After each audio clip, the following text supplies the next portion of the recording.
Hey everybody, what's up? Today I'm going to show you guys how to defeat Oryx, the final boss of the King's Fall raid, and how to do it easily. This guy can be a challenge, but with the right teamwork, coordination, and strategy, he can be taken down just like every other boss in the game.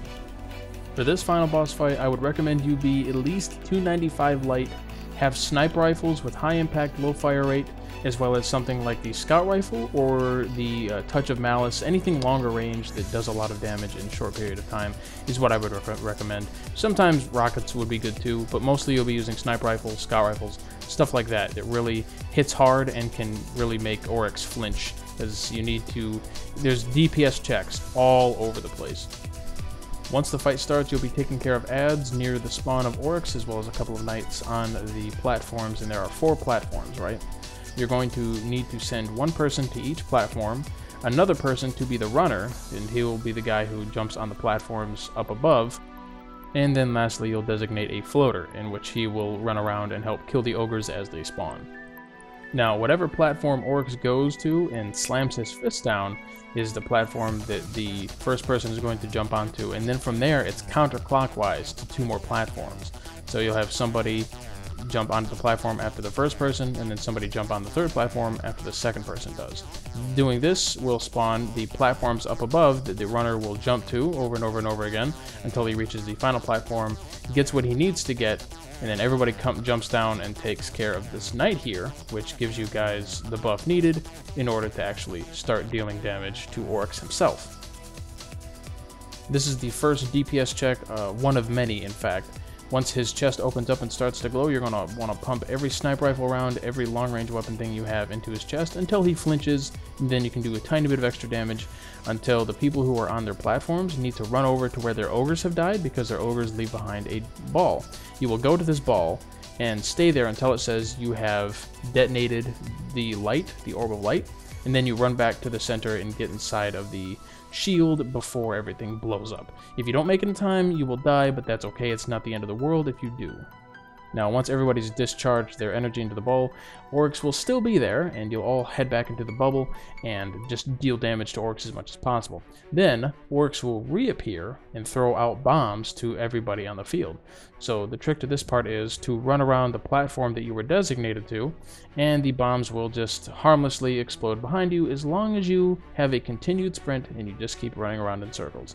There will be 6 bombs in total until he stops, and then the whole process repeats itself again, where you have to jump on the platforms and make sure you do it in time. You have the runner jumping on the platforms above, and when you can, you'll just continually hurt Oryx in the chest, just like normal. Once he's done throwing those bombs, he will go to a new position or the same position. It's random in a way, and you'll just have to coordinate, like, okay, so he's here first, which means you, and you're going to be the ones jumping, and the 4th person doesn't have to jump on his platform. He can, but it's recommended that he stays off of his platform and just helps kill all of the ogres that spawn. So once you get on your platforms, as you can see, ogres will spawn on both your teammate side and your side, and you'll want to help kill all of those ogres as fast as possible. The floater, which is the guy who isn't on a platform to begin with, will also be helping kill all of these ogres. Now remember, do not jump off of your platform until you hear the runner say it is okay to do so. This is very important. There have been a number of times where somebody has jumped off on their own accord thinking everything was in motion, or just okay, it was okay to jump off, but no, it wasn't. And we would have to wipe because the runner couldn't make it to the final platform in the air, and it just ruined everything. So always wait for the runner's word. During these Oryx parts where you have to DPS check him to make him get all stunned, make sure you use either heavy weapons or sniper rifles.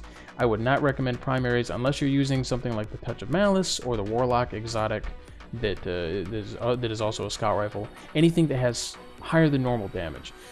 But afterwards, once you've gone to your bubbles and discharged everything, then it's okay to use some of your primaries if you've run out of sniper rifles or heavy for whatever reason. I would also use heavy weapons a lot on the ogres, as that's a great way to really burn them down quick and get in positions faster.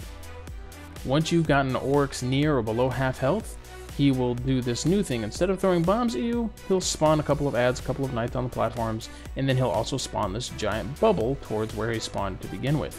Everybody is going to have to take care of the ads on each side because he will teleport one person in there. who is vulnerable. If you're inside of the bubble, you will not regain health if you take damage. So it's up to the remainder of the team outside to take care of the adds that spawn.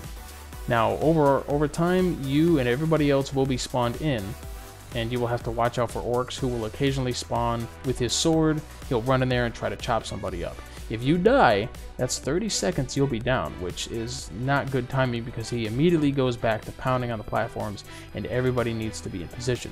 So you have to be super careful to both watch for adds and watch for Oryx himself while you're inside of the bubble. Once you've killed Oryx's shadow, then everybody's teleported out and you can get back to the routine that you've done up until now. Now, to make your lives a little easier, I would also recommend you have a Defender Bubble Titan with Weapons of Light, so that he can put down his bubble every time everybody has killed their ogres and you're ready to DPS check and do extra damage to Oryx himself. Because having that Weapons of Light and having that extra bubble gives you another layer of both defense and offense that makes just that encounter alone a lot easier to handle. You can do more damage, so it's a bit safer, and you can be protected from the ship that comes overhead after you've killed all of the ogres.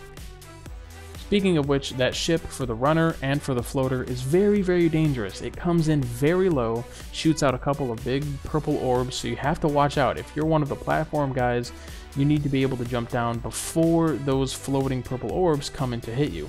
And not only that, if you jump too high when that ship passes overhead, it will just demolish you outright and wreck you instantly. So don't be jumping too high once you know that ship is coming through.